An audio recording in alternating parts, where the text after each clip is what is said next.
Sis, I'm done for. You have to save me. I beg you, Cassia. Those words hit me like a slap across the face, sharp, desperate, impossible to ignore. Bianca, my adopted sister, standing at the edge of panic, eyes wild, voice trembling like a cracked violin string. I saw the way her hands shook, the way she bit her lip as if trying to swallow a scream. I stood frozen for a moment, the room around me blurring the heavy curtains, the faint scent of polished wood, the distant hum of the city outside, and suddenly, I was back there, back to that cold day when everything started unraveling. The day Bianca got caught stealing the piano score, I remember thinking, I've been reborn, given a second chance to watch this nightmare unfold again, and this time, maybe change its course. Her voice broke through my silence, shaky but urgent. I acted on impulse. I stole the score from the competition venue. The committee knows. You have to say you stole it. I looked at her, really looked, and all I could feel was cold disbelief. How could you steal someone else's work? I said, my voice quieter than I wanted, but cutting like ice.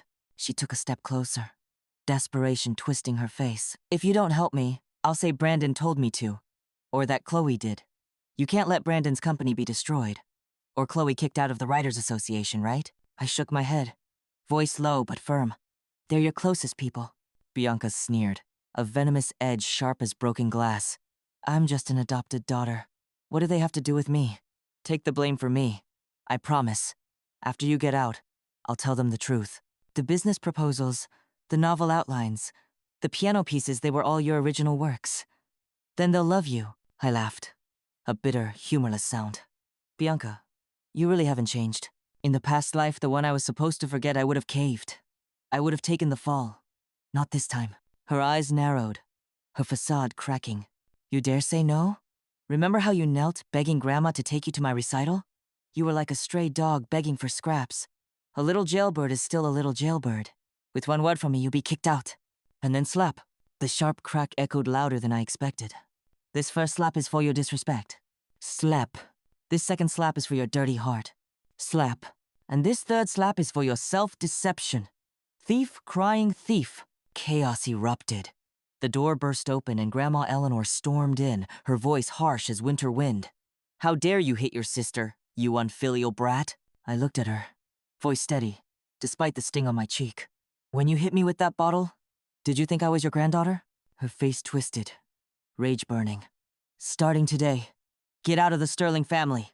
I felt the world tilt, the ground beneath me crumbling. Bianca's panicked voice cut through the noise. I can't let her leave. If she goes, my theft will be exposed. Then, the committee arrived, led by Mr. Harrison. He held up the evidence surveillance footage of a suspect coming to the Sterling home. Brandon, my eldest brother, finally showed up. His eyes were a battlefield of disbelief and suspicion. Cassia stole scores? That can't be. Big brother. Bianca wept. She's framing me. If I go for investigation, how can I finish your IPO proposal? Brandon turned to me, his gaze sharp. Cassia, just be honest. Was it you? I saw it coming the way his eyes always doubted me first. The invisible mark of guilt painted on my forehead since childhood. I took a breath and told the truth. Bianca could eavesdrop on my thoughts, stealing my musical and literary ideas. To prove it, I composed a piece right then, in the room, pouring everything raw and real into the keys. Bianca tried to play it, but failed wrong notes. Hesitation, the soul missing. Fingerprint evidence confirmed Bianca was the thief. But even then, my family begged me to take the blame. Bianca has $1 million contract. You have nothing. What are you afraid of? Chloe argued, her voice cold with calculation. You're all willing to let me bear a crime that isn't mine for the sake of your future, I said, my heart hardening into ice. The Sterling family's future has nothing to do with me. Grandma Eleanor's voice cut through, fragile and furious. You'll regret this. I looked around the room, faces twisted with betrayal, disappointment, fear, and felt something break inside me. But also something else. Freedom. They disowned me, but I was free. Free to become the woman they never believed I could be. Before all this chaos, my life was normal. Or at least as normal as a Sterling family life could be. Our home smelled of fresh jasmine and old books. Grandma's old piano sat in the corner of the living room, its ivory keys worn smooth, humming faintly beneath the afternoon sun that filtered through lace curtains. I remember the way Brandon's laughter would echo from the study, Chloe's sharp voice rattling on about deadlines and manuscripts, and Bianca always slipping in and out like a shadow. her smile sharp but hollow. We weren't perfect. Far from it. But we were family. I was the little cutie, the obedient one. The adopted daughter who always played it safe, never stirring trouble. I wanted their approval more than anything. I remember the meals we shared.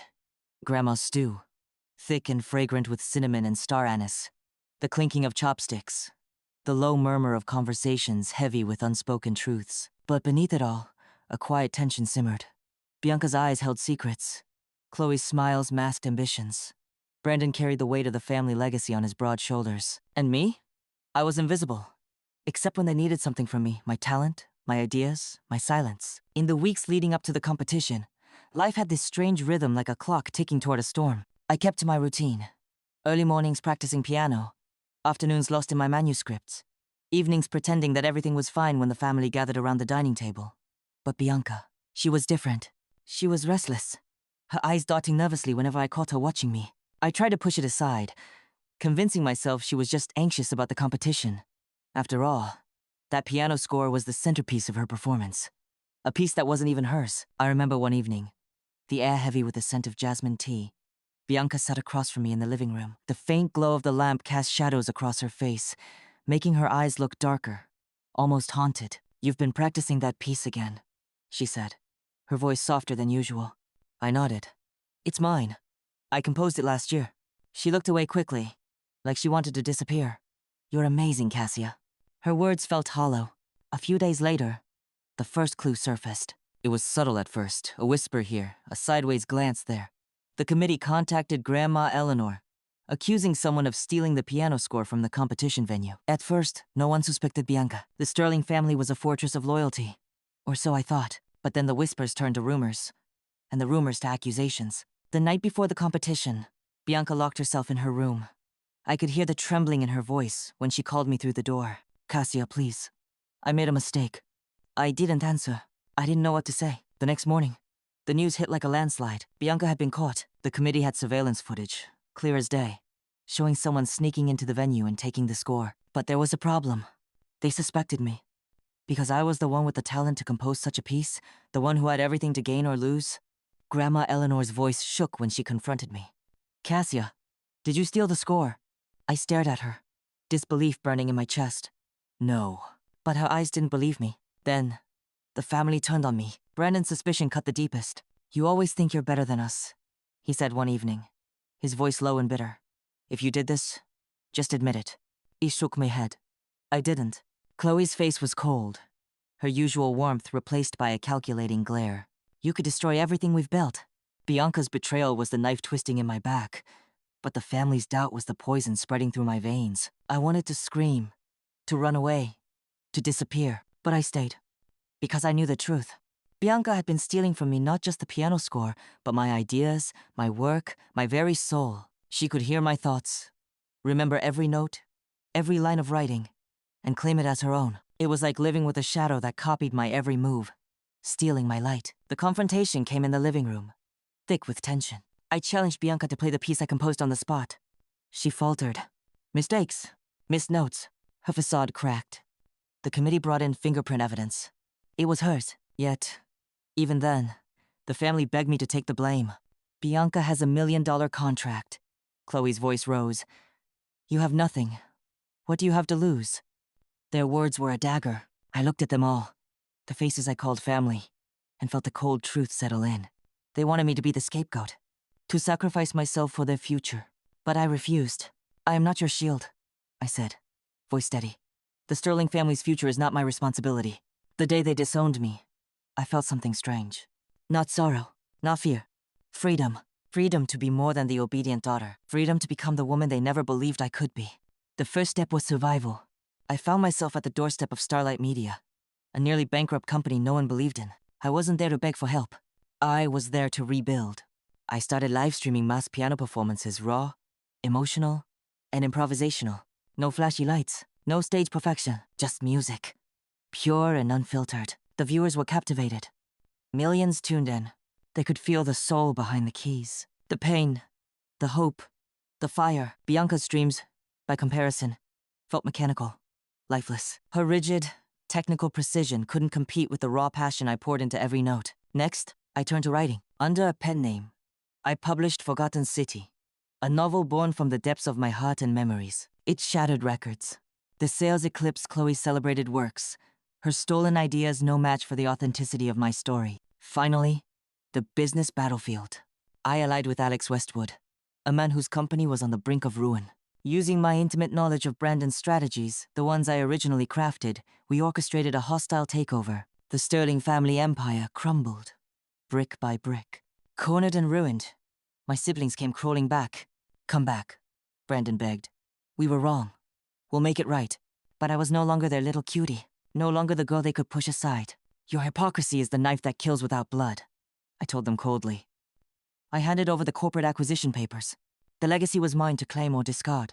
I had reclaimed every stolen note, every plagiarized word, every ounce of respect. Cassia Sterling was no one's shadow anymore. I remember the moment they told me to leave the Sterling family home like it was yesterday.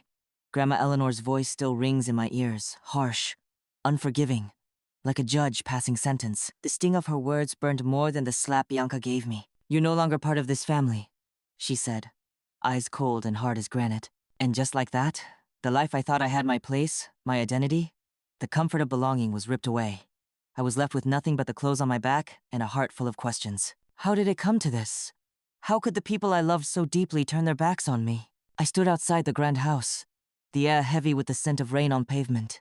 The streetlights flickered above, casting long shadows. I hugged my coat tighter around myself and felt a strange calm settle inside me. The world didn't end here. It was, perhaps, just beginning. That night, I found myself walking through the quiet city streets, the cold air biting my cheeks. I passed by neon signs buzzing softly, the hum of distant cars, the scent of street food lingering faintly in the air. Every sound, every sight felt sharper, clearer, as if the universe had peeled away a veil. I thought about Bianca, her desperation, her betrayal, and about Brandon and Chloe, and even Grandma Eleanor. All of them tangled in a web of ambition, fear, and secrets. But beneath it all, what hurt the most was the silence. The silence of love turned to suspicion. Trust shattered like glass. The next morning, I made a decision. I wasn't going to let their lies define me. I wouldn't be the scapegoat for their sins anymore. I needed to plan something smart. Something calculated, not revenge for the sake of vengeance, but justice for the sake of truth. Starlight Media wasn't much to look at when I first arrived. A worn-down office with peeling paint and flickering fluorescent lights. The staff were tired. The accounts nearly empty. But the CEO, a sharp-eyed woman named Lena, saw something in me. Maybe it was the fire in my eyes, or the quiet confidence I carried despite everything. Show me what you've got, she said. I started small streaming piano performances from a tiny studio they set up for me. No face reveal, just a mask and the music. The first streams were nerve-wracking. I'd sit at the piano, hands trembling, heart pounding, unsure if anyone would even watch. But slowly, the viewers came. They were drawn to the raw emotion, the vulnerability in each note. I wasn't playing for perfection, I was playing for truth. One night, during an improvised piece, I felt tears prick my eyes. The music carried the weight of years of pain, hope, and defiance. When the stream ended, the chat exploded with messages, strangers who felt seen, heard, understood. For the first time in a long time, I felt alive. Bianca's streams continued, but her rigid, flawless technique couldn't compete with the imperfect beauty I offered. Her numbers dwindled as mine soared, but music was just the beginning. I took the pen name E.L. Sterling, a nod to the family I was forced to leave behind, but with a twist. I poured my soul into Forgotten City, a story woven with threads of loss, betrayal, and resilience. The characters breathed my pain and my hope. Every page was a reflection of my journey, a catharsis. The book blew up, shattering sales records overnight. Chloe's once unchallenged reign as a best-selling author cracked under the weight of my success. The irony wasn't lost on me. The idea she'd claimed as hers, fed by Bianca's theft, now paled in comparison to the raw, honest story I told. Next came the business world, a battlefield I thought I'd never enter. Alex Westwood was a man on the edge, his company bleeding money, desperate for a lifeline. We connected over shared determination, both outsiders fighting against impossible odds. Using the knowledge I had from years inside the Sterling family, I helped Alex map out a strategy to take down Brandon's empire. Every business proposal, every corporate maneuver Brandon thought was his own, I had built them from the ground up. The hostile takeover was swift and brutal. The Sterling name, once a symbol of power and prestige, crumbled under the weight of its own greed and betrayal. When they finally came back humbling themselves before me, I didn't feel anger or bitterness. I felt something sharper. Clarity. Brandon's voice cracked as he pleaded. Come back, Cassia. We were wrong. We'll make it right. But I saw through the facade. I looked into Chloe's eyes, seeing not regret, but calculation, and Bianca desperate, broken hoping for mercy. No, I said, calm but resolute.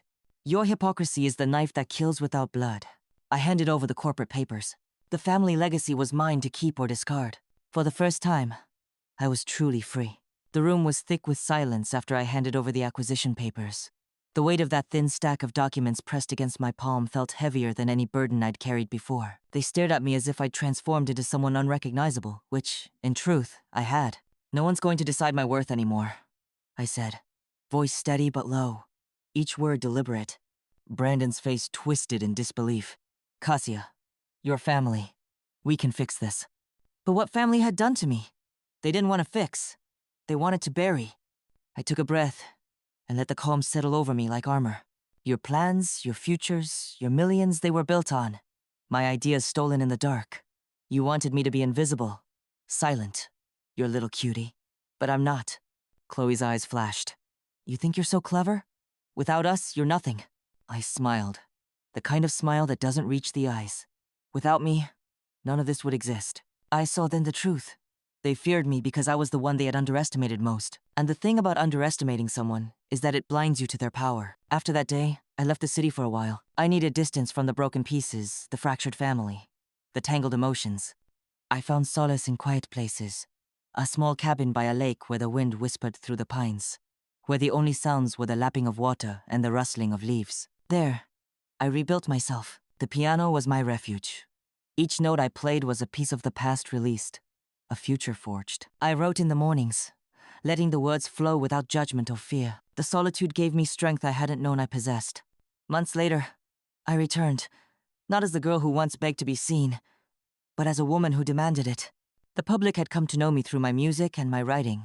The masked pianist, the anonymous author who poured her soul into stories. I no longer needed to hide behind a name or family. The sterling name, once a shackle, was now mine to wield or discard.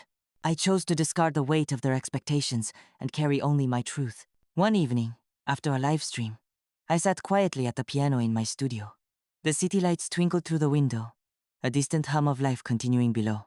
I thought about the journey, the betrayals, the heartbreak, the victories. Was it worth it? The answer settled deep inside me. Yes, because in the end, I learned the hardest lesson of all. Sometimes, family isn't the blood that ties you, it's the love that doesn't break. And sometimes, the greatest freedom comes not from forgiveness, but from standing firm in your own truth. Thank you for walking this journey with me through the silence, the storms, and the quiet strength that grows in the spaces between. I wonder, when faced with betrayal by those we love, what would you do? Would you stay silent to keep the peace?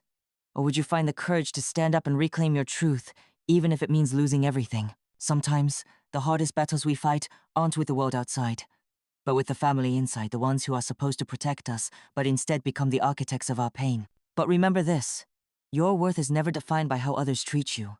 It's defined by how fiercely you hold on to your own light. If Cassia's story touched you, or if you faced your own struggles with betrayal, resilience, or finding your voice, please share your thoughts in the comments. Your story matters. And if you want to hear more stories like this, ones that dig deep into the human heart and the complexities of family and forgiveness, please subscribe and support the channel. Because here, we believe every story deserves to be heard. Would you have done what Cassia did? Would you stand your ground, or walk away to find freedom elsewhere? I'm Auntie May, and I'll see you in the next story.